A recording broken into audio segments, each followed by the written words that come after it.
اور ہم پھر کہتے ہیں کہ اللہ سے ڈرتے رہو، بے شک اللہ تمہارے سب اعمال سے خبردار ہے۔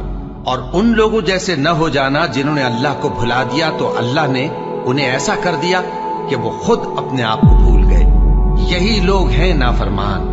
اہل دوزخ اور اہل بہشت برابر نہیں، اہل بہشت ہی کامیابی حاصل کرنے والے ہیں۔ اگر ہم یہ قرآن کسی پہاڑ پر نازل کرتے تو تم اس کو دیکھتے کہ اللہ کے خوف سے دبا اور پھٹا جاتا ہے۔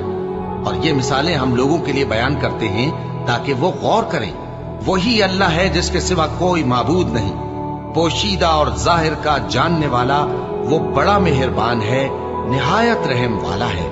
وہی اللہ ہے جس کے سوا کوئی عبادت کے لائق نہیں، بادشاہ حقیقی، ہر عیب سے پاک، سلامتی دینے والا، امن دینے والا، نگہبان، غالب، زبردست، بڑائی والا۔